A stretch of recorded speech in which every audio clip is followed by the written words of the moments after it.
Hello everyone. यहाँ पर कल की क्लास में मैंने ये होमवर्क दिया था, तो पहले इस होमवर्क से स्टार्ट करते हैं। इसमें जो उसका फर्स्ट पोर्शन था कि t इज इक्वल टू 0 पे स्विच को क्लोज करना है, मतलब कि इससे पहले कोई करंट नहीं सर्किट में, ये ध्यान रखना है ना। जब ऐसा लिखा है तो उसके पहले हमें ये मान के चलना है, या फिर ऑलरेडी लिखा होता है प्रॉब्लम में इसके पहले कोई करंट सर्किट में। तो देखो अब मैं पहले ये वाला पार्ट सॉल्व कर रहा हूँ, ये वाला portion t is equal to 0 पर जैसे ही स्विच को क्लोज कर रहे हैं तो उस इंस्टेंट की बात हो रही है t इक्वल टू 0 पे। तो मैंने क्या सिखाया था कि जब भी t इक्वल टू 0 पे बात करेंगे तो इंडक्टर को क्या कर देंगे, इंडक्टर को ऐसे ओपन छोड़ देंगे, ऐसे तो ऐसे ओपन छोड़ दिया इंडक्टर को, तो सी और डी के क्रॉस ये जब ये ओपन छोड़ दिया है तो ये तो अपना रजिस्टर इस रजिस्टर के थ्रू अब कोई करंट नहीं होगी, तो करंट फिर वैसे फ्लो करेगी। करंट से जो वैसे फ्लो करेगी तो उस करंट की वैल्यू कितनी होगी, इस करंट की वैल्यू होगी I is equal to V by R। तो ये हो गया 4 एम्पियर। ओके, ये हो गया 4 एम्पियर। तो ये बोल रहा है कि find the potential difference across R1। अच्छा, R1 के अक्रॉस क्या होगा डिफरेंस, तो यहाँ पे अपना वही होगा जो ये सेल के अक्रॉस है दिख रहा है। तो पहले का आंसर तो मैं बोल सकता हूँ 120 वोल्ट्स, और यहाँ पर कोई पूछता है कि करंट कितनी होगी तो 4 एम्पियर करंट बोल देते हैं। अच्छा, यहाँ पर ध्यान देते हैं कि पूछ रहा है कि सी और डी के अक्रॉस कितना होगा वोल्टेज का डिफरेंस, कौन सा हायर पे कौन सा लोअर पे। देखो अब करंट ऐसे फ्लो कर रही है तो ए हायर पे और ये बी लोअर पे। अच्छा ध्यान दो, अब इसके थ्रू अब कोई करंट नहीं फ्लो कर रही है, तो इस पॉइंट को तो सी बोल रहे हैं, तो सी और ए अब दोनों एक ही होंगे, सी और ए दोनों एक ही होंगे। सी को ही हम ए बोल सकते हैं और बी और डी एक ही होंगे। ऐसा हमने करंट एक्टिविटी में यहाँ पे सीखा है ना। तो इसके अक्रॉस का तुम्हारा वोल्टेज का डिफरेंस क्या होगा, जो इसके अक्रॉस का होगा ए और बी के क्रॉस का होगा वही सी और डी के क्रॉस का होगा। सी हायर पे होगा और डी लोअर पे होगा, ये भी पता चल गया। और कितना होगा 120 वोल्ट्स होगा, सिंपल सी बात है। और ये पूछ रहा है कि what is the potential difference across inductor, तो उसका भी आंसर तुम्हारा कितना आएगा 120 वोल्ट्स आएगा। उसका भी आंसर तुम्हारा कितना आएगा भाई 120 वोल्ट्स आएगा। ठीक है, ये समझ में आ रहा है। तो उसका भी आंसर तुम्हारा कितना आएगा 120 वोल्ट्स आएगा। तो ये आपके तुम्हारे इस वाली सेक्शन के सारे आंसर्स। और करंट कितनी होगी सर्किट में, तो 4 एम्पियर होगी। अब यहां पर आता है, इस वाले सर्किट में आता है, ध्यान से सुनना है।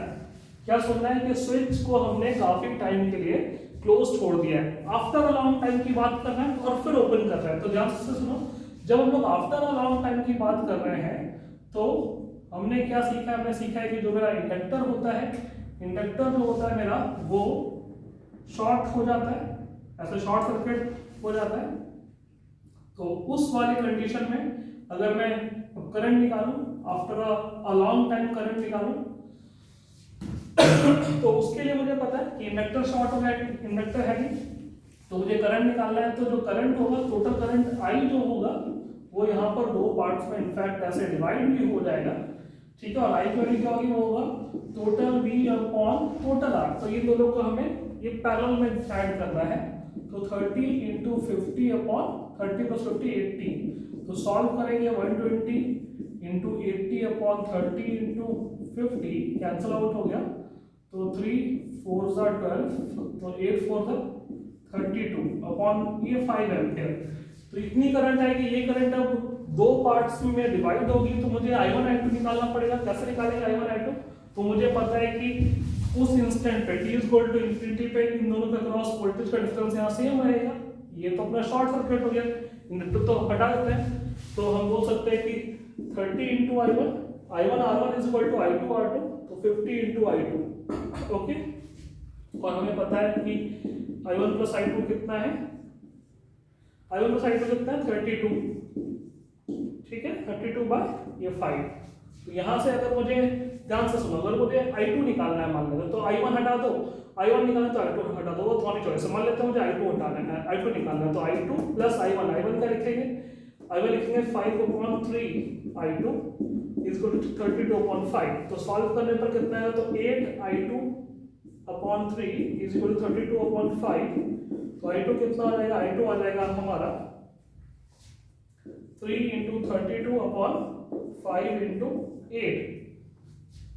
तो 8 4 32, तो आएगा ये आ गया 12/5 एम्पियर। I1 ये आ गया, नहीं I2 ये आ गया, तो I1 कितना आएगा, तो I1 आएगा 32 में से ये सब्ट्रैक्ट कर दो तो कर देंगे तो 0, तो ये आएगा 20/5 एम्पियर। ऐसे लिख लेता हूँ मैं, 20/5 को तो हम 4 भी लिख सकते हैं, पर ऐसा लिख दिया। देखो ऐसा ऐसा अब क्यों लिखा, क्योंकि स्विच पहले क्लोज रखा काफी टाइम तक, तो इस वाली ब्रांच में कितना करंट फ्लो कर रहा है I2, तो हम जैसे ही स्विच को ओपन कर देंगे, ध्यान से देखना, जैसे ही स्विच को ओपन कर देंगे तो ये सर्किट अब हट गया, ये सर्किट अब हट गया, ये हट गया।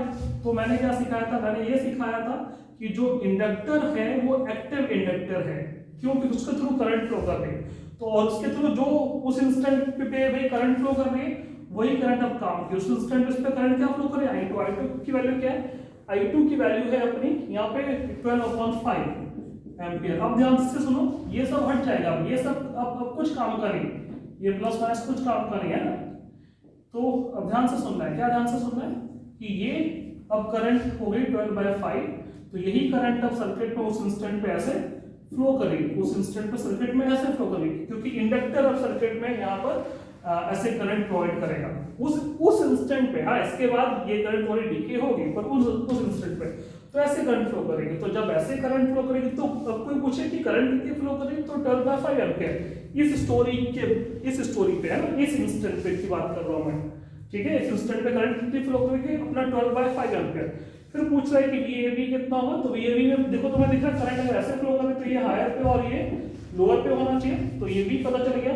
और इसकी वैल्यू कितनी होगी वो मैं यहाँ लिख देता हूँ, देखो यहाँ पे सब लोग ध्यान से देखो, तो VB और ये minus VA is equal to I into R, तो 30 इंटू करंट कितनी है 12/5, तो 5 6 30, 12 6 72 वोल्ट्स आएगा। और मुझे क्या निकालना है, मुझे निकालना है कि VCD कितना होगा, VCD कितना होगा ये निकालना है ना। तो ये निकालना है तो बहुत आसान है, कैसे, इसके अक्रॉस हम निकाल लेंगे अपना वोल्टेज का डिफरेंस। देखो देखो यहाँ पे 50 के अक्रॉस हम निकाल लेंगे वोल्टेज का डिफरेंस,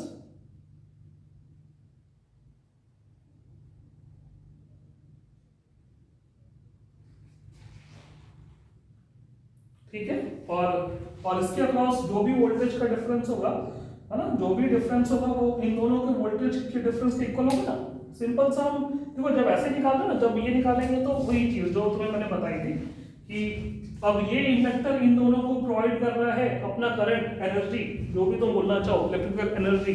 तो इन दोनों को अब जितनी चाहिए एनर्जी वो ये प्रोडक्ट दो, इसके अक्रॉस उतना डिफरेंस होना चाहिए जितना इसको और इसको चाहिए, सिंपल सा, है ना। तो हम ये बोल सकते हैं कि VCD में मतलब कि ये तुम्हारा हायर पे, ये तुम्हारा यहाँ लोअर पे होगा, तो VD माइनस VC ये हो जाएगा तुम्हारा कितना, टोटल करंट कितनी है 12/5 इंटू I1 प्लस I2, नहीं sorry R1 plus R2, I into R ऐसा बोल सकते हैं।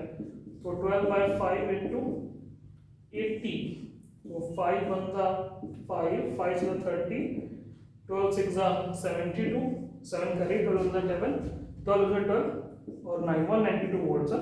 ये सबको समझ में आना चाहिए, ये बड़ी इंपॉर्टेंट यहाँ पर आंसर्स हैं। एटलीस्ट ये वाले तो सबके लिए आसान है, पर ये वाला बहुत ही इंटरेस्टिंग है। यहाँ पे तुम्हें एक्टिव इंडक्टर की इंपॉर्टेंस समझ में आ रही है, तो उसको नोट करते हैं जल्दी से, फिर आगे बढ़ते हैं ना, फिर कुछ और प्रॉब्लम्स हम सॉल्व करते हैं। तो ये मैं पूरा पोर्शन रब कर देता हूँ।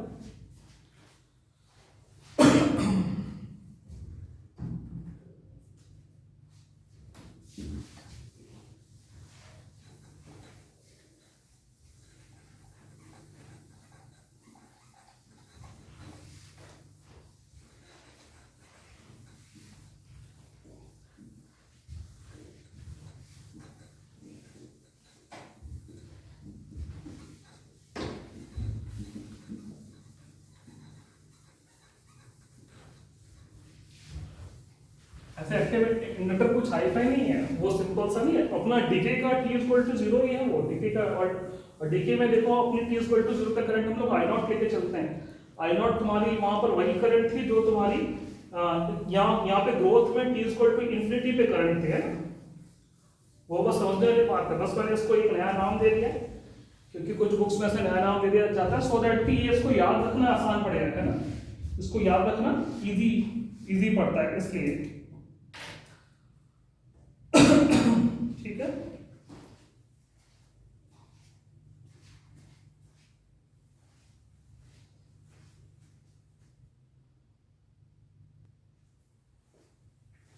अब देखो तो सबको ये जो प्रॉब्लम मैं कराने वाला हूँ ये मेनली यहाँ पर नीट के स्टूडेंट्स के लिए नहीं है, ये मेनली यहाँ पर जेई के स्टूडेंट्स के लिए है एज अ होल प्रॉब्लम। इसका जो यहाँ पे कुछ जो पोर्शन है वो नीट के स्टूडेंट्स के लिए भी हम बोल सकते हैं। ठीक है, तो देखो इसमें क्या सर्किट दिया है और प्रॉब्लम क्या है वो ध्यान से सुनना है। कुछ इतना हाई फाई नहीं है, लेकिन नीट के स्टूडेंट उसको ऐसे मतलब सीखने की कोशिश करेंगे, लेकिन उस पर ज़्यादा टाइम नहीं वेस्ट करेंगे अगर नहीं आया समझ में तो, है ना, बस ये कहना चाह रहा हूँ। जैसे तुम्हारा एक इंडक्टर है और ये 8 ओम का रजिस्टर है, ये 4 ओम का रजिस्टर है और ये यहाँ पर ये 10 वोल्ट की बैटरी है और ये 4 ओम का रजिस्टर है। t इज इक्वल टू 0 पर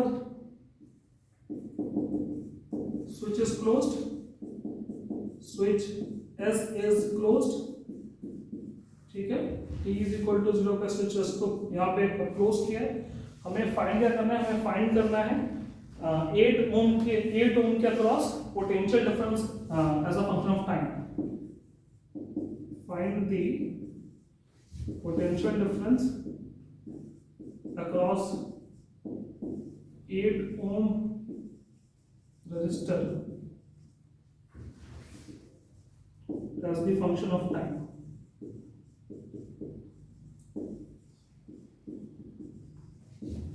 अगर t is equal to 0 पर हम स्विच को क्लोज करते हैं तो पहली चीज ये कि इसके अक्रॉस जो भी पोटेंशियल डिफरेंस आएगा वो टाइम का फंक्शन जो होगा। यहाँ पर पहली चीज इसको डिस्कस कर लेते हैं। तो जैसे ही स्विच को क्लोज करेंगे तो करंट फ्लो होना स्टार्ट होगी और जब हम किसी इंस्टेंट की बात करेंगे तो इस ब्रांच में, तो अब एक तो इस ब्रांच में लगा तो इस ब्रांच में जो करंट होगी ना वो तुम्हारी यहाँ पर ग्रेजुअली इंक्रीज करेगी बिकॉज ऑफ इंडक्टर लगाया तो इंडक्टर है ना उसको अपोज करेगा, तो जो करंट है वो तुम्हारी इंस्टेंटेनियसली तो इंक्रीज करेगी नहीं, करंट तुम्हारी ग्रेजुअली इंक्रीज करेगी। तो अब करंट का फंक्शन बनेगा ना, करंट का फंक्शन देखो कितने पार्ट में अपना ग्रोथ ऑफ करंट लगेगा तो करंट का फंक्शन आएगा तो यहाँ पे वोल्टेज का फंक्शन निकाल ही सकता है। तो ध्यान दो कि अब किसी इंस्टेंट की बात करो तो देखो कैसे सॉल्व करूंगा, तो मान लिया कि किसी इंस्टेंट पे करंट ये आई है तो ये आई करंट यहाँ पर इसके थ्रू फ्लो हो रही है और यहाँ पर एक आई करंट दो पार्ट्स में ऐसे डिवाइड हो गया, I1 और I2 पार्ट में किसी इंस्टेंट पे, और ये करंट तुम्हारी वापस घूम के आई आ गई। ठीक है, अब सॉल्व कैसे करना है, तो इसका सबसे एक पार्ट कि इस वाले पार्ट पे देखो, इतने पार्ट पे देखो, इतने पार्ट पे हम I1 की इक्वेशन लिख सकते हैं। अच्छा, अब इसमें मैं सिखाना क्या चाहता हूं, मैंने ये सिखाना ये चाहता हूं कि जब मैंने LR में ग्रोथ की हमने जब ऐसे बात की थी तो I is equal to I not 1 minus e की पावर माइनस p बाय ये टाउ, ये फॉर्मूला लिखा था मैंने। अगर t इज इक्वल टू 0 पे हम स्विच को क्लोज करते हैं और किसी इंस्टेंट पे करंट आई हो जाती है तो ये ग्रोथ का फॉर्मूला आता है। तो तुम्हें अब ऐसा एक कॉम्प्लेक्स अगर सर्किट दिया तो सबसे पहली चीज कि उस कॉम्प्लेक्स जो सर्किट उसका टाइम कांस्टेंट कैसे फाइंड किया जाए, है ना। अब ये टाइम कांस्टेंट अब कैसे फाइंड किया जाए, ये अब जो मैं सिखाने वाला हूँ ये हर स्टूडेंट के लिए यहाँ पे वैलिड है, चाहे वो स्टूडेंट अपना नीट का हो या जेई का हो, ये सबके लिए है। पहले इस सर्किट में टाइम कांस्टेंट अब कैसे फाइंड किया जाए, ये सबके लिए है। देखो, टाइम कांस्टेंट फाइंड करना हो किसी भी सर्किट का, सबसे पहली चीज है कि उस सर्किट में इंडक्टर जो है वो एक होना चाहिए, अगर और भी है तो वो उसमें उनका सीरीज और पैरेलल साफ साफ हमें दिख रहा होना चाहिए। ठीक है, ये ध्यान रखना है। अगर इससे और कॉम्प्लेक्स होगा तो वो हमारे सिलेबस में नहीं है, इससे अब कॉम्प्लेक्स नहीं है सिलेबस में। ठीक है, अगर हमें यहाँ पर ये फंक्शन निकालना तो इससे कॉम्प्लेक्स उतना नहीं है। तो इंडक्टर एक ही होगा, रजिस्टर बहुत सारे हो सकते हैं, रजिस्टर्स क्या है बहुत सारे हो सकते हैं। तो उसमें क्या करना है, उसमें देखो ध्यान दो, बैटरी को शॉर्ट सर्किट करना है। बैटरी को, ये तरीका है ना, इसलिए मैं बोल रहा हूँ सबको सीखना है। बैटरी को शॉर्ट सर्किट करना है, ठीक है, पहला स्टेप। एंड इंडक्टर को ओपन सर्किट करना है,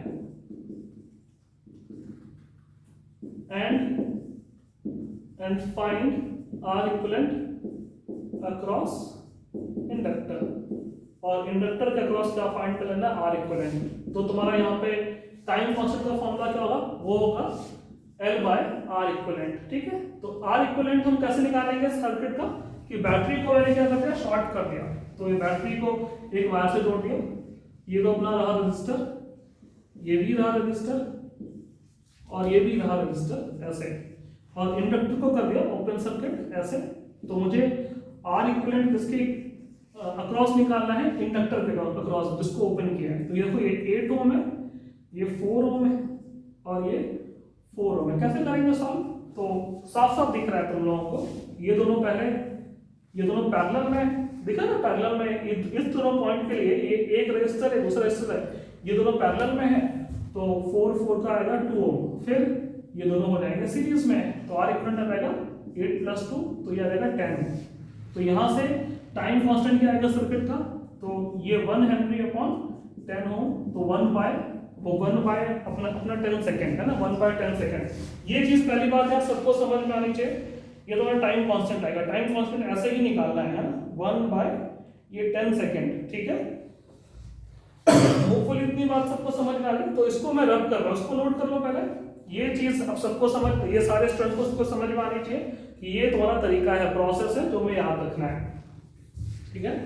तो अगर ये प्रोसेस याद रखोगे तो स्पीड बनी रहेगी। यहाँ पे जेके स्टूडेंट्स से मैं ऐसा कहना चाह रहा हूँ कि ये शॉर्टकट मैंने इसलिए बताया है कि स्पीड बनाने के लिए, ठीक है। तो उसको मैं रब कर रहा हूँ पहले।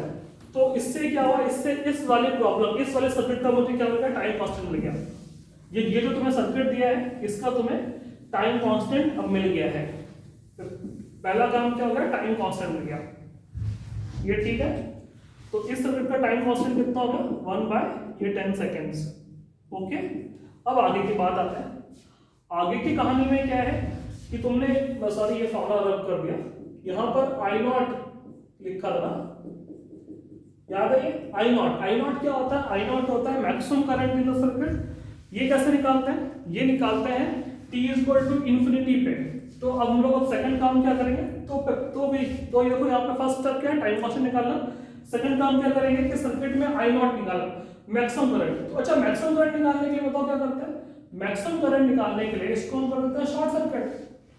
जिसको शॉर्ट सर्किट कर दिया तो इसके थ्रू जो मैक्सिमम करंट होगी वो कैसे निकालोगे, तो मैक्सिमम करंट क्या होगी, वो होगा सर्किट में total V upon total R। तो ये दोनों पहले यहाँ पर पैरेलल में आएंगे, इसको शॉर्ट कर दिया ना, क्योंकि t =∞ पे आप समझ में आ रहा होगा सबको ना। तो ये दोनों को हम करेंगे यहाँ पर पैरेलल में, तो कितना आएगा तुम्हारा 8/3 को ऐड करेंगे इसके साथ सीरीज में, तो 8/3 + 4 12 8, तो यहाँ 20/3, तो ये चला गया ऐसे, तो लगेगा 3/2 एम्पियर। तो ये मैक्सिमम करंट निकाल लेंगे। एक बार ये दोनों अब कहानी होगी तो ध्यान से सुनना है। अब क्या ध्यान से सुनना है कि भाई इसमें करंट कितनी होगी, उसकी इक्वेशन मैं लिख रहा हूँ। देखो बहुत इंटरेस्टिंग तरीके से मैं इक्वेशन लिख रहा हूँ कि इसमें करंट अब कितनी फ्लो करेंगे, है ना। एक बार तुमने ये मैक्सिमम लिख लिया तो तुम आगे वाली अब कहानी तुम खुद ही लिख लोगे, ठीक है।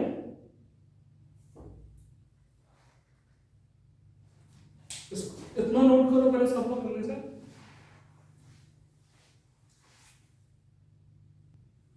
ठीक है, तो अब देखो, अब यहाँ पर बहुत ही ध्यान से सुनना है कि आप मुझे I1 की इक्वेशन लिखें। तो I1 मैं कैसे लिखूंगा, सिंपल सा देखो I1, तो I1 = I01, क्योंकि इसमें ग्रोथ हो रही है तो 1 - e⁻t/τ। I01 क्या है, इसके थ्रू मैक्सिमम करंट कितनी जा रही है। अच्छा, इसके थ्रू मैक्सिमम करंट कितनी जाएगी, तो टोटल मैक्सिमम करंट जो यहाँ से निकल रही है वो है तुम्हारी I0, है ना। तो I0 तुम्हारा क्या होगा कि I0 को हम लोग I01 + I0 ये 2 बोल सकते हैं, यहाँ पे डिवाइड हो रही है ना ऐसे, ठीक है। तो ये तुम्हारा 3/2 है, 3/2 = I01 + I02।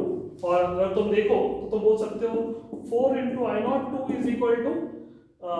8 into I not 1, तो यहाँ से अगर मुझे आई नॉट 1 निकालना है, ये निकालना है, तो ये मैं यहाँ से रिप्लेस कर देता हूँ। तो इन दोनों से अगर मैं लिखूँ तो ये आएगा 3/2 is equal to I not 1 plus I not 2 को बोल सकता हूँ 2 आई नॉट 1, तो यहाँ से आई नॉट 1 आ गया 1/2।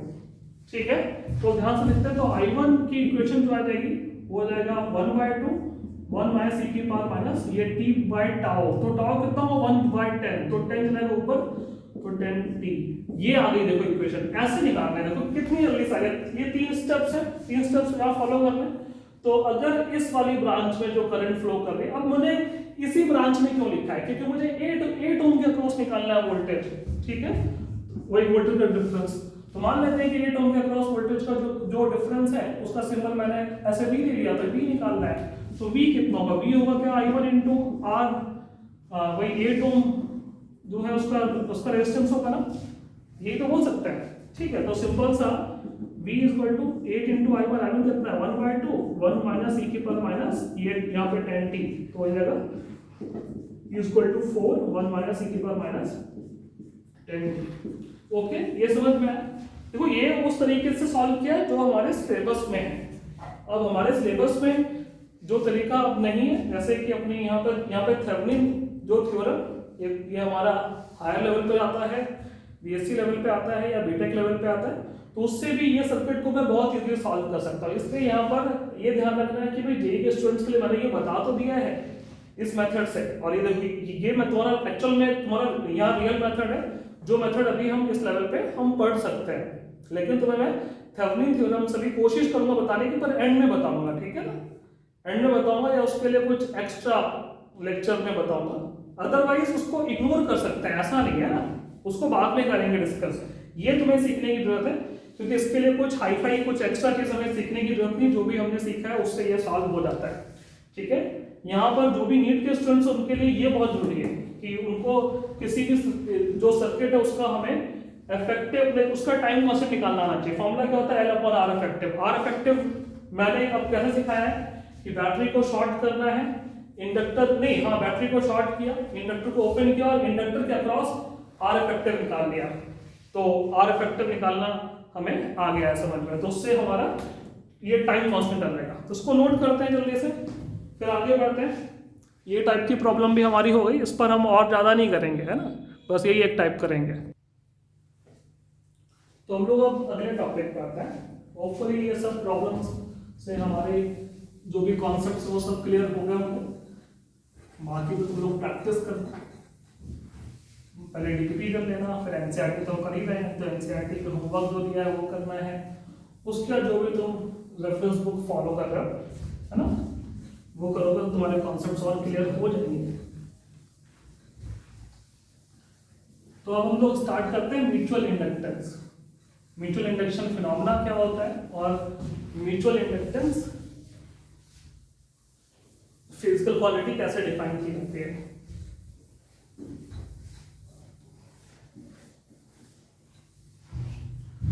तो हम लोग अब म्यूचुअल इंडक्टेंस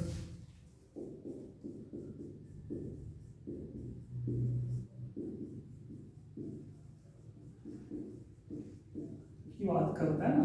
म्यूचुअल इंडक्टेंस ये जो फिजिकल क्वालिटी एम से डिनोट होती है। तो पहले फिनोमेना में जाता है। देखो म्यूचुअल इंडक्शन फिनोमेना क्या है, ये एक कॉइल है, ये कॉइल 1 मान लेते हैं, इसके पास हमने एक दूसरी कॉइल रखी हुई है, ये कॉइल ये 2 रखी है ना। ये कॉइल 1 में हम करंट पास करा रहे हैं, I1 ले लेते हैं, ठीक है, I1। इस करंट की वजह से इसमें मैग्नेटिक फील्ड आई, और ये जो मैग्नेटिक फील्ड है ये बगल वाली जो कॉइल रखी है उससे लिंक हो रही है ना, तो इसमें फ्लक्स आ गया, इसमें भी आएगा। इस देखो अब ये ध्यान देना कि हम जिस कॉइल में करंट पास कर रहे हैं उसी कॉइल में फ्लक्स का लिंक हो और वो चेंज हो, है ना, क्योंकि अपनी करंट चेंज हो रही है, तो वहां पे सेल्फ इंडक्शन फिनोमेना होता है। तो अभी हम सेल्फ इंडक्शन की बात नहीं कर रहे हैं, इसमें सेल्फ इंडक्शन तो हो गए। तो वो ध्यान से सुनना है क्या मैं बात करने वाला हूँ। यहाँ लगा दिया मैंने गैल्वेनोमीटर रीडिंग के लिए ऐसे, है ना। तो हम यहाँ पर कॉइल जो 1 है इसमें करंट पास करा रहा है, इसकी वजह से इस कॉइल में अपनी मैग्नेटिक फील्ड लाइंस आई, तो मैग्नेटिक फील्ड लाइंस इस पूरे रीजन में आ जाएंगे। तो हम ये बोल सकते हैं कि वो मैग्नेटिक फील्ड लाइंस इस कॉइल से लिंक हो रही है, ठीक है, इस कॉइल से लिंक हो रही है। तो हम ये बोल सकते हैं कि उसकी वजह से इस कॉइल में अपना फ्लक्स आ गया, फ्लक्स इस कॉइल में आ गया। दूसरी कॉइल में हम पहली कॉइल में करंट पास कर रहे हैं और दूसरी कॉइल में फ्लक्स का लिंक हो रहा है, ठीक है। और अगर हम ये करंट चेंज कराएं तो फिर दूसरी कॉइल से जो अपना फ्लक्स लिंक हुआ है, दूसरी कॉइल में जो फ्लक्स लिंक हुआ है वो चेंज होगा। तो हम ये बोल सकते हैं कि फ्लक्स, जो सेकंड कॉइल का जो फ्लक्स है वो डिपेंड कर रहा है फर्स्ट कॉइल की अपनी करंट पे। अगर हम फर्स्ट कॉइल में करंट चेंज कराएं तो सेकंड कॉइल का फ्लक्स चेंज होगा, सेकंड कॉइल का फ्लक्स चेंज होगा तो क्या होगा, तो इसमें एक इंड्यूस्ड ईएमएफ आएगा सेकंड कॉइल में, और इसमें जो इंड्यूस्ड ईएमएफ होगा वो तो पता ही है कि अपने लेंज लॉ फॉलो करेगा, और उसकी वजह से इसमें एक इंड्यूस्ड करंट, अगर ये कॉइल ऐसे लूप हमने बना रखा है तो उसमें एक इंड्यूस्ड करंट आएगी, है ना। और इंड्यूस्ड करंट ऐसी होगी कि जो यहाँ पर रीजन को अपोज करेगी, जो भी यहाँ पर अपना रीजन है फ्लक्स के चेंज होने का उसको अपोज करेगी, सिंपल सा। तो उस पर वो तो डायरेक्शन पर अभी नहीं जाना है। तो होपफुली सबको समझ में आ गया कि म्यूचुअल इंडक्शन फिनोमेना क्या है। इसको हम बोल रहे हैं म्यूचुअल इंडक्शन, क्योंकि यहाँ पर किसी एक जो कॉइल है उसमें करंट पास हो रही है और फ्लक्स का चेंज सेकंड कॉइल में हो रहा है। ये दोनों कॉइल में म्यूचुअली, है ना, इंडक्शन आ रहा है। ये समझ में आ रहा है। तो हम ये देख रहे हैं कि यहाँ पर φ2 देख, ध्यान रखना ये मेरे लिए एक लूप से चेंज होने वाला फ्लक्स नहीं है, मैं हमेशा ये टोटल फ्लक्स लेके चलता हूँ। बहुत सारी जो बुक्स है वहां पर ये एक का लेके चलते हैं, टोटल के लिए n से मल्टीप्लाई कर देते हैं, टोटल से इस कॉइल के नंबर ऑफ टर्न से मल्टीप्लाई कर देते हैं। ये ध्यान रखना है ना, ये मेरे लिए टोटल फ्लक्स है जो सेकंड नंबर की जो कॉइल है उससे लिंक है, और ये करंट क्या है, वो जो हमने फर्स्ट वाली हमने कॉइल में पास कराया है, ठीक है। तो जब मैं साइन हटाता हूं तब यहाँ पे आता है m, ये अपना कांस्टेंट है, इसको अभी मैं m21 लिख देता हूँ, m21 लिख देता हूँ, ठीक है। तो ये जो अब मेरा कांस्टेंट है, इसी कांस्टेंट को हम बोलते हैं म्यूचुअल इंडक्टेंस। इसी कांस्टेंट को हम क्या बोलते हैं, म्यूचुअल इंडक्टेंस, ठीक है। इसी कांस्टेंट को हम क्या बोलते हैं, म्यूचुअल इंडक्टेंस बोलते हैं। ये ध्यान रखना है।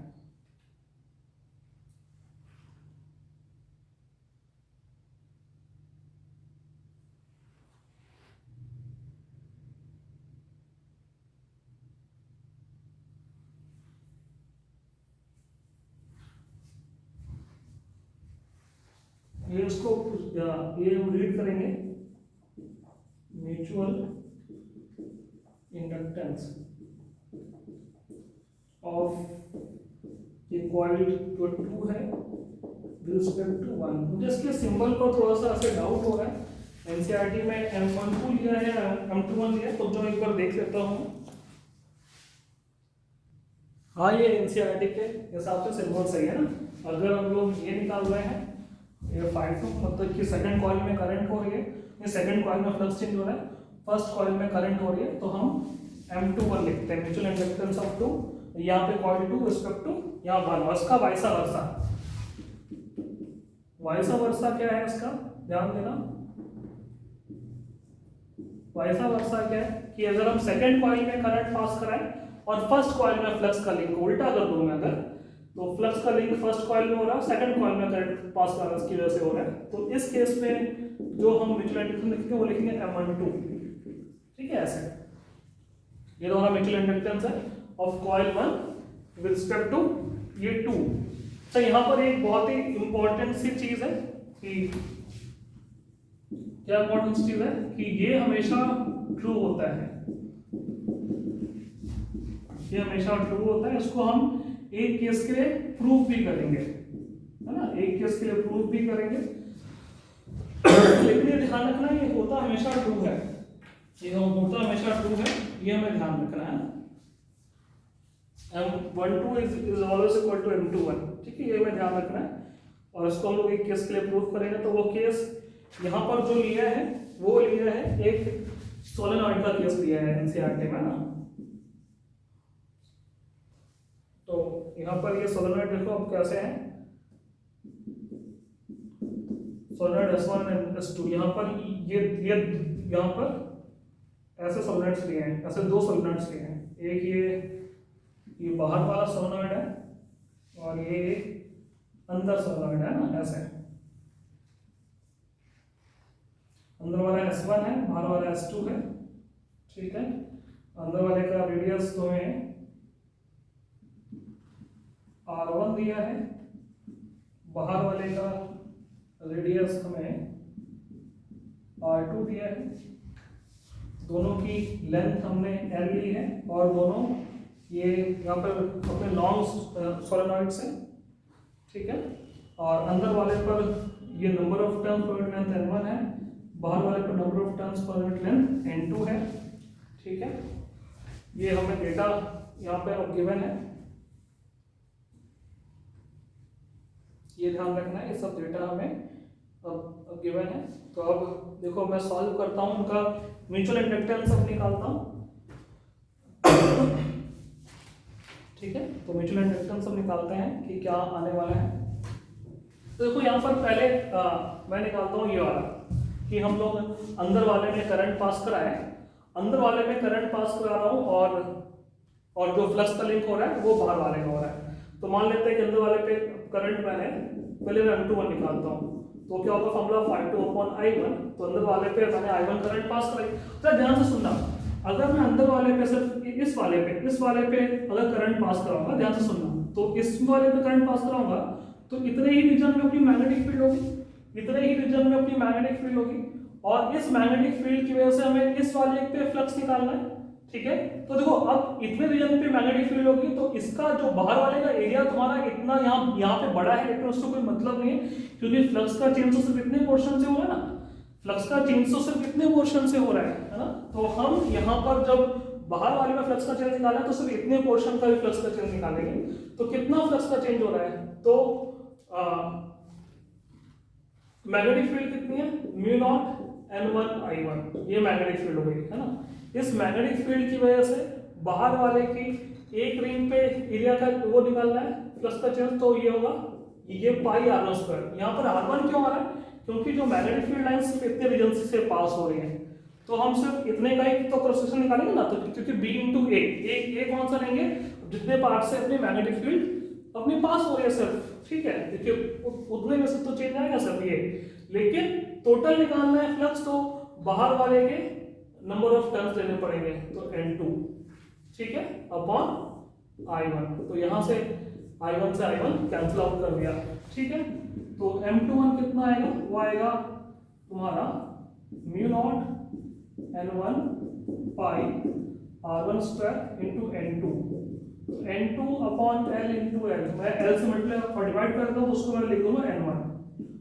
तो M21 कितना आ जाएगा, μ N1 ये N2 πr1² है, ये आ गया मेरा M21। अब ध्यान दो, अब मैं निकालूंगा M12। M12 क्या आएगा, तो होगा ये 5/1/I2, 5/1/I2। मतलब कि अब मैं बाहर वाले पे क्या करूंगा, बाहर वाले पे अब करंट पास कराऊंगा। ध्यान से देखना, जब मैं बाहर वाले पे करंट पास कराऊंगा तो उसके मैग्नेटिक फील्ड ये पूरे रीजन में होगी, है ना। बाहर वाले से जब मैं करंट पास कराऊंगा तो उसकी वजह से जो मैग्नेटिक फील्ड ये पूरे रीजन में होगी, लेकिन फ्लक्स का चेंज तो हमें सिर्फ अंदर वाले पे देखना है। तो जो मैग्नेटिक फील्ड इस वाले क्रॉस सेक्शन से पास हो रही होगी, उसी की वजह से फ्लक्स चेंज होगा, ये ध्यान रखना है। यहाँ पे बड़ी इंटरेस्टिंग सी चीज है। तो यहाँ पर मैग्नेटिक फील्ड है बाहर वाले पे, तो μ0 N2I2 जो कि मैग्नेटिक फील्ड, और फ्लक्स चेंज सिर्फ इतने से पास होगा, तो इसके एक लूप से कितना फ्लक्स चेंज होगा, एक लूप से होगा ये अपना यहाँ पे अपना πr1², टोटल कितना होगा, तो इनटू हम इसका नंबर ऑफ टर्न्स कर देंगे N1, because इसका नंबर ऑफ टर्न्स N1 ले लेते हैं, अपॉन I2। देखो I2 से I2 अपना कट गया। अब N1 हटाना है मुझे, तो हम लोग लेंथ से मल्टीप्लाई और डिवाइड कर देंगे। अब ध्यान से देखते हैं क्या आ जाएगा आंसर, तो M12 आ जाएगा तुम्हारा μ0, इसको हम लोग बोल सकते हैं N1, तो μ0 N1 ये N2 ये πr1²L, ठीक है। सेम दिख रहा है, सबको ये समझ में आ गया होपफुली। तो ये नोट कर लेते हैं, और ये भी ध्यान रखना है कि ये दोनों चीजें मैंने अलग अलग ऐसे डिफाइन की जरूर है, पर ये दोनों होती एक ही है ना। M12 और M21 दोनों एक ही रहती है।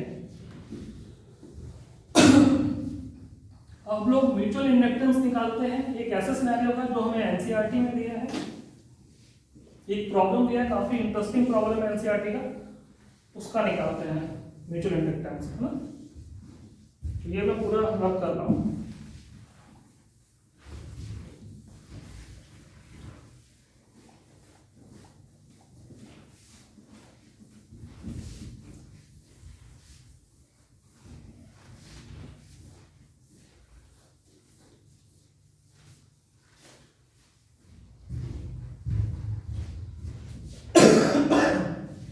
म्यूचुअल, अच्छा यहाँ पर एक चीज और, म्यूचुअल इंडक्टेंस की अपनी ऐसा यूनिट हेनरी ही होती है, जो कि सेल्फ इंडक्टेंस की, वो लिख लेना ना। म्यूचुअल इंडक्टेंस कैसा यूनिट क्या है, हेनरी है।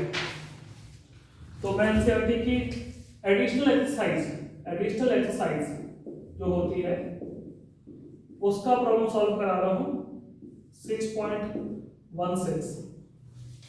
इसमें क्या दिया है, हमारे पास ये एक वायर दिया है, इसमें करंट आई फ्लो कर रही है, ऐसे ये लॉन्ग वायर दिया है, और ये हमें एक स्क्वायर शेप का लूप दिया है, स्क्वायर लूप दिया है, इसकी साइड हमें ए दी है, और ये x ये डिस्टेंस पर रखा हुआ है। तो हमसे पूछ रहे हैं कि इसका बताओ म्यूचुअल इंडक्टेंस क्या होगा, म्यूचुअल इंडक्टेंस क्या होगा, ये अरेंजमेंट है। तो बहुत ही सिंपल सा म्यूचुअल इंडक्टेंस निकालना है, तो इसके थ्रू फ्लक्स, ये कॉइल 2 मान लो, ये 1 मान लो ऐसे, तो इसके थ्रू फ्लक्स और इसमें जो करंट फ्लो कर रही है ना 1 में, ठीक है, बस ये करना है। अच्छा, इसके थ्रू फ्लक्स इसकी वजह से कितना पास होगा हम निकाल चुके हैं ऑलरेडी। याद करो कि जो इस चैप्टर का जो सबसे जो फर्स्ट यहाँ लेक्चर था, वो होमवर्क में तुम्हें यही दिया था कि इसकी वजह से इसके थ्रू फ्लक्स कितना पास होगा, तो वो मैं फिर से सॉल्व कर देता हूँ। देखो यहाँ पे मैंने किसी भी r डिस्टेंस पर एक dr थिकनेस की एक स्ट्रिप ले ली, ठीक है, इस स्ट्रिप से कितना फ्लक्स पास होगा, तो d5, तो d5 कितना होगा, तो d5 होगा mu not I upon 2 pi r into area कितना होगा स्ट्रिप का, तो a into D R. Total flux कितना पास होगा, तो इसका इंटीग्रेशन, तो mu not I A upon 2 pi constant है, 1 by r into D R बाहर आ गया। r की लिमिट कहाँ से खाओगे, तो x से लेकर x प्लस a तक, ये तो टोटल फ्लक्स कितना लिंक हो रहा है इसके साथ, तो ये टोटल फ्लक्स अपना लिंक हो रहा है, ln कर देंगे, है? तो ये इसका डिटेल में चाहिए सॉल्यूशन, तो सेकंड, इस चैप्टर का जो मेरा सेकंड लेक्चर है, ठीक है, उसके स्टार्टिंग में ये पूरा कराया। तो देखो मैंने बहुत ही जल्दी यहाँ से 3 स्टेप में सॉल्व कर दिया, क्योंकि हम लोग ऑलरेडी कर चुके। एक बार फ्लक्स आ गया, ये फ्लक्स क्यों आ रहा है, क्योंकि इसमें करंट अपनी पास हो रहा है, जब इसमें करंट पास कर रहा है तो इसकी वजह से इसमें फ्लक्स का चेंज आ रहा है। अगर ये करंट वेरिएबल हुई तो इसका थ्रू फ्लक्स का चेंज वेरिएबल होगा, तो इस सिस्टम का म्यूचुअल इंडक्टेंस कितना होगा, तो सिंपल सा 5 बाय आई, है ना, इसके थ्रू फ्लक्स अपॉन इसमें करंट 5 बाय आई, तो इसको आई से बस में डिवाइड करें तो आई से आई कट जाएगा, तो आंसर कितना आएगा, mu not a upon 2 pi ln x plus a upon x। बस ये करना है सबको भी, है ना, बस इतनी सी बात है और कुछ नहीं करना है। ये हो गया ये प्रॉब्लम, है ना, एडिशनल एक्सरसाइज का, ये बड़ी अच्छी प्रॉब्लम है ये। और ये प्रॉब्लम तो मैं ऐसी क्लास में कराता, पर मैंने देखा कि यार ये तो यहाँ पर तुम्हें एनसीईआरटी में तुम्हें लिया हुआ है, तो क्यों ना एनसीईआरटी का ही बता के सॉल्व करा दो, सो दैट कि एनसीईआरटी की प्रॉब्लम अपनी सॉल्व हो जाए क्लास में, ठीक है। अच्छा देखो यहाँ पर इसका जो इसका सेकंड पार्ट है, ये तो इसका ए पार्ट दिया है एनसीईआरटी में, ये ए पार्ट है, इसका जो सेकंड पार्ट है वो तुम्हें करना है। तो सेकंड पार्ट को तुम यहाँ पर मोशनल ईएमएफ से भी कर सकते हो, जो उसका सेकंड पार्ट है वो ध्यान दो, वो तुम उसको मोशनल ईएमएफ से भी कर सकते हो, और मैंने मोशनल ईएमएफ में इस टाइप की प्रॉब्लम एक सॉल्व कराई है। लेकिन इसमें क्यों दिया है सेकंड पार्ट, ये सोचने वाली बात है कि म्यूचुअल इंडक्टेंस ए पार्ट में म्यूचुअल इंडक्टेंस पूछा है, फिर सेकंड पार्ट में वो क्यों पूछा है। तो क्या हम ऐसा कुछ कर सकते हैं कि म्यूचुअल इंडक्टेंस से निकाल लें हम, तो उसके लिए क्या मुझे, मेरे पास rate of change of current यहाँ दी हुई है क्या, नहीं दी हुई है, तो मेरे ख्याल से म्यूचुअल इंडक्टेंस से हम नहीं निकालेंगे। तो देखो मैं यहाँ पर ईएमएफ निकालने वाला था म्यूचुअल इंडक्टेंस की हेल्प से, है ना, कैसे, तो फाई 2 हो गया तुम्हारा m इंटू आई वन, ये फॉर्मूला है, इसको अगर मैं ध्यान से देखता हूँ कि अगर मैं यहाँ पर फैराडेज का लॉ लगाऊं तो फैराडेज का लॉ तुम्हारा क्या होता है, ये होता है फैराडेज का लॉ कि तुम्हारा सेकंड अब कॉइल में इंड्यूस्ड ईएमएफ कितना है, तो वो जाएगा तुम्हारा d by d T of ये फाई टू तुम्हारा कितना है, तो m इंटू आई वन, तो यहाँ पर E2 हो जाएगा तुम्हारा, m कांस्टेंट है, तो d by d T of I one ना। तो सेकंड जो सॉरी जो अपनी फर्स्ट जो यहाँ पर कॉइल है उसमें जो rate of change of current है उसकी वजह से सेकंड कॉइल में इंड्यूस्ड ईएमएफ हो रहा है। इसका जो सेकंड पार्ट है उसमें ध्यान दो, उसमें जो करंट है स्ट्रेट वायर में वो तुम्हारी यहाँ पर ऐसे कांस्टेंट की दी गई है ना। तो हम इस वाले मेथड से तो नहीं कर सकते, जो उसका यहाँ पर अपना सेकंड पार्ट है, इस वाले प्रॉब्लम का जो सेकंड पार्ट है इससे तो नहीं कर सकते क्योंकि करंट तो जो हमारी वायर में वो तो कांस्टेंट दी गई है। तो इसका जो सेकंड जो पार्ट है वो ध्यान रखना, वो तुम्हारा होमवर्क है, वो तुम्हारा मोशनल ईएमएफ वाले से ही होगा, है ना, क्योंकि ये ब्रांच ऐसे कट कर रहे हैं तो इसमें मोशनल ईएमएफ, इसमें मोशनल, यहाँ पे उससे तुम इफेक्टिव निकाल सकते हो बैटरी का, वही ये इफेक्टिव निकाल सकते हो, फिर तुम आगे सॉल्व कर सकते हो। ठीक है, फिर तुम आगे सॉल्व कर सकते हो। तो ये सेकंड पार्ट वाला होमवर्क है और ये मैं बता चुका हूँ, है ना। इसको मैं रब कर रहा हूँ और ये फॉर्मूला भी एक बार तो यहाँ देख लो, इसको भी तुम यहाँ नोट कर लो, कुछ हाई फाई नहीं है, आसान सा ही फॉर्मूला है वो कि जो सेकंड जो हमारी अब कॉइल है उसमें जो इंड्यूस्ड ईएमएफ होगा तो वो डिपेंड कर रहा है जो हमारी फर्स्ट जो अब कॉइल है उसमें करंट अब कैसे चेंज हो रहा है उस पर वो डिपेंड कर रहा है। ठीक है,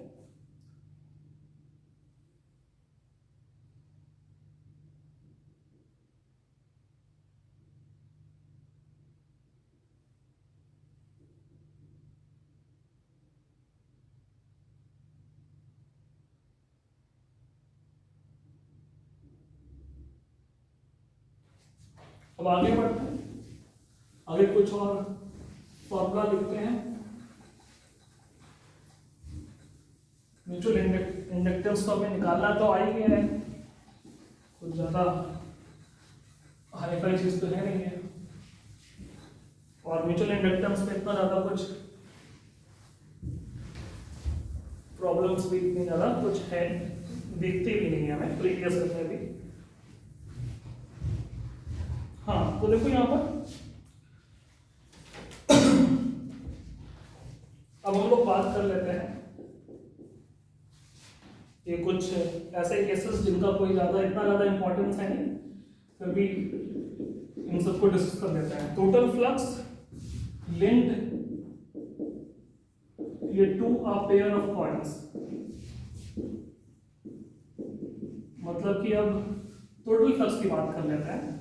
तो सिंस अब हमने बात कर ली कि भाई सेल्फ इंडक्टेंस भी होता है और म्यूचुअल इंडक्टेंस भी होता है, तो उसको रिलेट करते हैं। तो फर्स्ट केस लेते हैं। फर्स्ट केस में क्या है, व्हेन फ्लक्स ऑफ द या two inductors are in same direction, when flux of the two inductors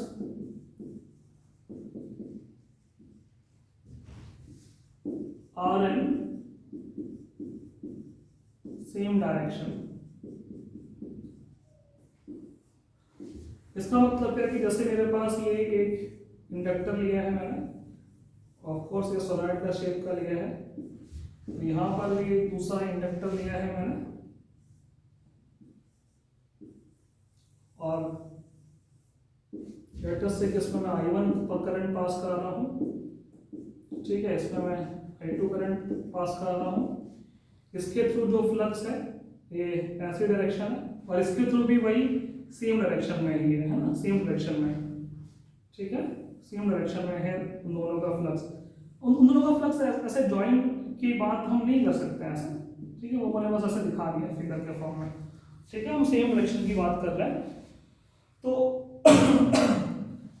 अगर मैं पूछूं कि इससे जो फर्स्ट वाली अब कॉइल है उससे टोटल फ्लक्स कितना लिंक होगा, फर्स्ट वाली कॉइल से टोटल फ्लक्स कितना लिंक होगा, तो इसका सेल्फ इंडक्टेंस L1, इसका सेल्फ इंडक्टेंस L2, इन दोनों कॉइल का म्यूचुअल इंडक्टेंस। देखो अब यहाँ पे म्यूचुअल इंडक्टेंस भी पिक्चर में आएगा, तो उसमें टोटल फ्लक्स कितना होगा, तो हम बोल सकते हैं कि L1 इंटू I1, क्योंकि इसमें जो सेल्फ इंडक्टेंस की वजह मतलब कि क्यों होता है, क्योंकि उसी में जो करंट फ्लो हो रही है बोल सकते हैं, और प्लस इसकी वजह से जो म्यूचुअल इंडक्टेंस है, इसमें एक फ्लक्स इसका भी आएगा और सेम डायरेक्शन में है तो वो फ्लक्स ऐड हो रहा है, वो ध्यान रखना है। तो plus m into I two, ये मैं लिखना सिखा रहा हूँ सिंपल सा ना।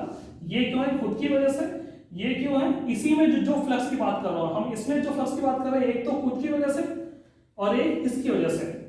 अगर मैं इसमें फ्लक्स की बात करूँ, I2 में बात करूँ, तो एक तो खुद की वजह से L2 इंटू आई टू, और प्लस सेम डायरेक्शन में इसका फ्लक्स जो है वो सेम ही डायरेक्शन में, जो इसका है वही इसका है, इसलिए plus sign, plus m into इसकी वजह से जो है I1 की वजह से, ऐसा। तो यहाँ पर मैं दिखा रहा हूँ कि म्यूचुअल इंडक्टेंस और सेल्फ इंडक्टेंस अब जब दोनों एक साथ होते हैं तो क्या फर्क पड़ता है, ठीक है। अगर मैं सेकंड केस लो, उसका सेकंड केस लो कि जब अपोजिट डायरेक्शन में, सेकंड केस में क्या है कि जब अपोजिट यहाँ डायरेक्शन में है तो बात करेंगे, है ना। अच्छा, यहाँ पर अगर मुझे वो निकालना हो कि इसमें इंड्यूस्ड ईएमएफ कितना होगा, वो निकालना हो तो तुम कैसे निकालोगे? तो तुम इसका डिफरेंशिएशन कर दोगे सर ना। अगर मैं इंड्यूस्ड ईएमएफ निकालूं तो L1 into d i one by d t और plus m into d i two by d t. इस केस में ये होगा टोटल इंड्यूस्ड ईएमएफ। इसमें टोटल इंड्यूस्ड ईएमएफ निकालना हो तो E2 क्या करोगे, तो d phi two by d two, वो क्या होगा तुम्हारा, वो होगा L2 into d i two by d t plus m into d i one by d t. ये तो तुम लिख पाओगे ना, ठीक है। ये देख लो यहाँ पर, ये सब लोग लिख ही पाएंगे, इसमें कुछ मैंने हाइपर चीज अब नहीं की है। अब सेकंड केस देख लेते हैं कि जब दोनों का फ्लक्स क्या है, अपोजिट डायरेक्शन में है, when the flux of the two inductors are in opposite direction, है ना, उसकी बात कर लेते हैं। When the flux of the two inductors are in opposite direction, ठीक है। तो दो इंडक्टर्स मैंने यहाँ पर ले लिए। ये पहला इंडक्टर है L1, इसकी वजह से मान लेते हैं कि जो भी फील्ड आ रही है वो ऐसी आ रही है, और जो दूसरा इंडक्टर है उसमें हम करंट ऐसे फ्लो कर रहा है तो उसकी वजह से फील्ड कुछ ऐसी आ रही है ना, ऐसे। तो ये फील्ड जब इसके साथ लिंक होगी तो इस फील्ड की वजह से इस इधर फ्लक्स ऐसे बनेगा, और इस फील्ड की वजह से इसमें जो फ्लक्स होगा ऐसे बनेगा, है ना। तो फिर जो म्यूचुअल इंडक्टेंस की वजह से जो फ्लक्स आएगा वो अपोज कर रहा होगा, ओके। तो वो बस ध्यान रखना है। तो इसमें अब टोटल फ्लक्स अगर मैं लिखूं कि टोटल फ्लक्स कितना होगा, तो ये होगा सेल्फ इंडक्टेंस कैसे, और यहाँ पर ये माइनस साइन, क्योंकि वो क्या कर रहा है, इसकी वजह से खुद की वजह से फ्लक्स ऐसे आ रहा है, इसके जो फ्लक्स ऐसे है, तो उन दोनों का इफेक्टिव लिखना है सिर्फ हमें। फ्लक्स इज इसका क्वांटिटी सिंपल सा। तो क्योंकि डायरेक्शन चेंज हो रही है इसकी मैग्नेटिक फील्ड की, इसलिए फ्लक्स तुम्हारा एक की वजह से पॉजिटिव, एक की वजह से नेगेटिव, है ना, वैसा बस वो ध्यान रखना है। तो m इंटू I2 ये लिख सकते हैं।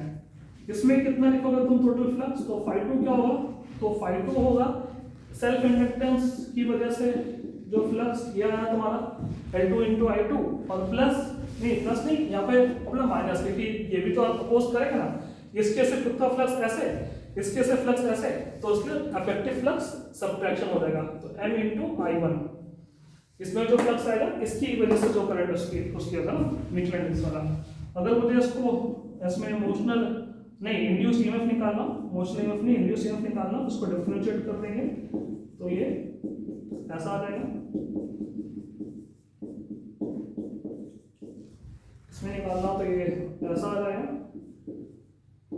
मैं डायरेक्टली डिफरेंशिएट करके लिख दे रहा हूँ, है ना, क्योंकि कुछ रॉकेट साइंस नहीं है ना, सिंपल सा ही यहाँ पर लॉजिक है, सिंपल सी फिजिक्स है, ठीक है।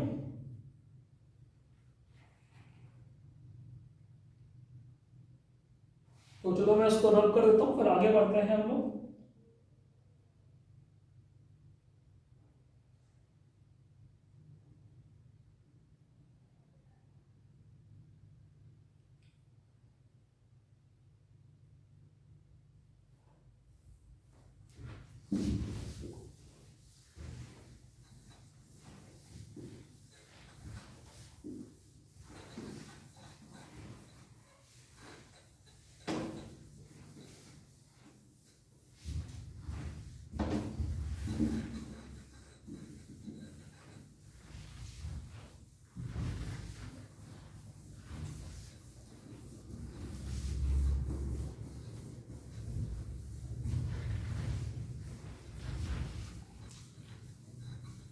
अब देखो ये एक और यहाँ पर कॉन्सेप्ट है वो देख लेते हैं कि calculation of mutual inductance,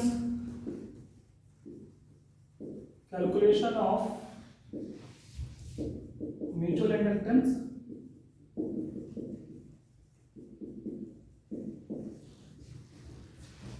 between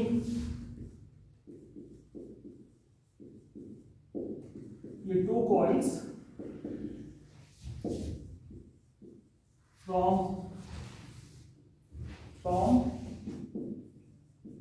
from their self inductances.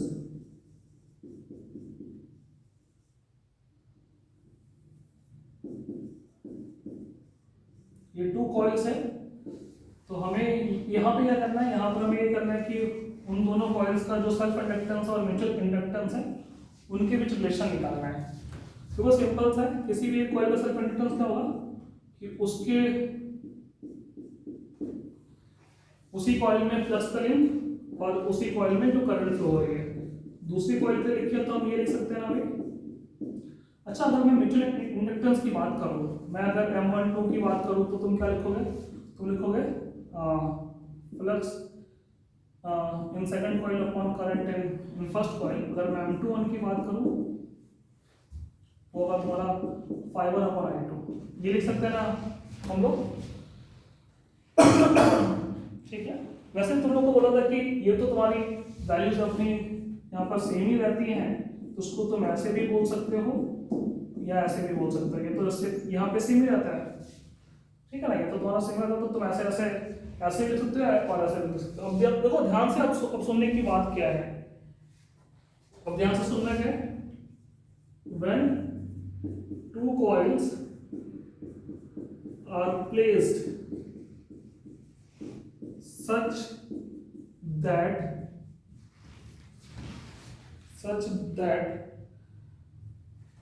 they can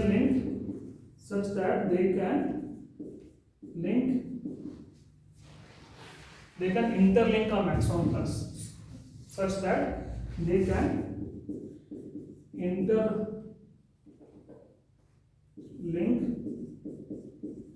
a maximum flux।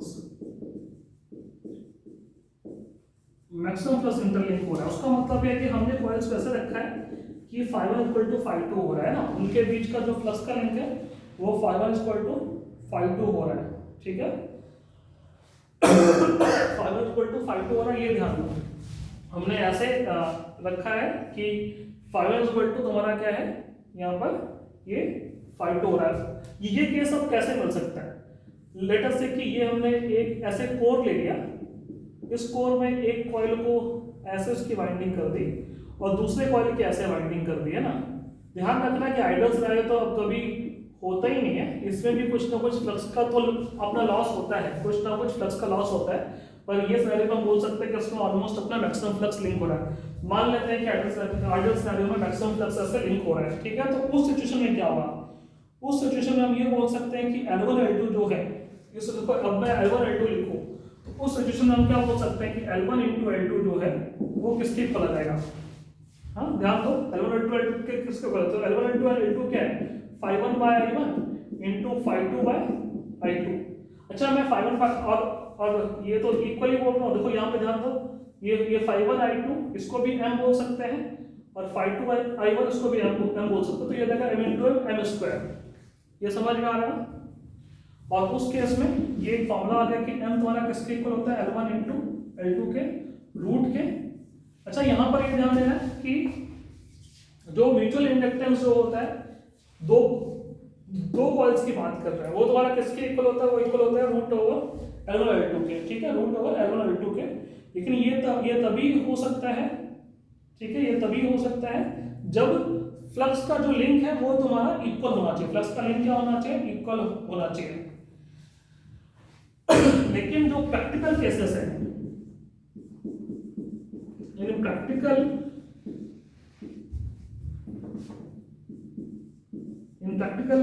Practical cases जो m जो होता है वो हमेशा यहाँ पर ऐसे लेस होता है L1 L2 से ना, तो हम लोग यहाँ पर ये यूज कर सकते हैं कि m जो है म्यूचुअल इंडक्टेंस है जो दो कॉइल्स के बीच का, वो लेस देन इक्वल टू होगा L1 L2 के। क्यों होगा, क्यों ऐसा है? क्योंकि क्योंकि एक्चुअल में जो यहाँ पे फ्लक्स का जो अपना लिंक है वो एकदम एकदम परफेक्ट नहीं हुआ, कुछ ना कुछ फ्लक्स का लॉस हो ही जाता है, कुछ ना कुछ फ्लक्स का लॉस हो जाता है, वो अपना परफेक्ट नहीं होता है। तो इसलिए हम लोग ये यूज करते हैं। देखो ये सब चीजें तुम्हारी अभी ऐसे तुम्हें ऐसे याद रखनी है एकदम फैक्ट जो बेस्ड प्रॉब्लम्स के लिए, ये प्रॉब्लम्स हमें एकदम ध्यान रखनी है, ठीक है ना। ये ध्यान रखना है कि प्रैक्टिकल केसेस में हम ये यूज करते हैं फॉर्मूला। क्यों? क्योंकि फ्लक्स का जो यहाँ पर अपना लॉस होता है, ऐसा नहीं कि एकदम परफेक्टली फ्लक्स लिंक हो रहा है, बस इतना ध्यान रखना है तुम्हें, ठीक है। अब यहाँ पर हम एक टर्म डिफाइन करते हैं, कोफिशिएंट ऑफ फ्लक्स लिंकेज, है ना। तो अगर मुझे और परफेक्ट डेफिनेशन लिखनी है तो हम एक टर्म डिफाइन करते हैं, कोफिशिएंट ऑफ फ्लक्स लिंकेज, ये कैपिटल K। तो इसके बाद हमारा जो फॉर्मूला है प्रैक्टिकल केसेस में, तुम ये फॉर्मूला यूज कर सकते हो प्रैक्टिकल केसेस के लिए, और आइडियल केस में K के लिए तुम्हारी क्या होगी, यहाँ पर 1 हो जाएगी। तो हम ये बोल सकते हैं कि K के लिए तुम्हारी वेरी करती है 0 से 1 के बीच, है ना। और इस केस में इस फिगर में हम क्या कर रहे हैं, हम ये बोल रहे हैं कि इस केस में उसके हिसाब से K को हम ऐसे 1 ले रहे हैं, ठीक है। K को हम क्या ले रहे हैं, K को हम ऐसे 1 ले रहे हैं, ठीक है। तो उसको हम लोग बोल सकते हैं कोफिशिएंट ऑफ फ्लक्स लिंकेज, या इसका एक टर्म और है, इसको हम लोग और किस टर्म से भी बोलते हैं, also known as coefficient of ये कपलिंग, कोफिशिएंट ऑफ कपलिंग, या फिर कपलिंग, ये कपलिंग फैक्टर। ये ध्यान रखना है सबको। होपफुली सबको ये बात समझ में आ गई ना। अगर ये बात समझ में आ गई है तो अब हम लोग आते हैं फिर से इसमें कॉम्बिनेशन ऑफ इंडक्टर्स में आ जाते हैं हम लोग, है ना। कॉम्बिनेशन ऑफ इंडक्टर्स में आ जाता है, तो वो तो हम लोग पढ़ चुके हैं। तो फिर से हम क्यों पढ़ने वाले हैं, क्योंकि अब हम लोग म्यूचुअल इंडक्टेंस हम लेके चलेंगे, म्यूचुअल इंडक्टेंस हम कवर करेंगे। तो उसको मैं रब करता हूं, उसको देख लो, एक बार नोट कर लो ये फॉर्मूला, फिर आगे बढ़ते हैं और जल्दी से हम कॉम्बिनेशन ऑफ इंडक्टर्स में आ जाता है। तो फिर क्लास को एंड करते हैं।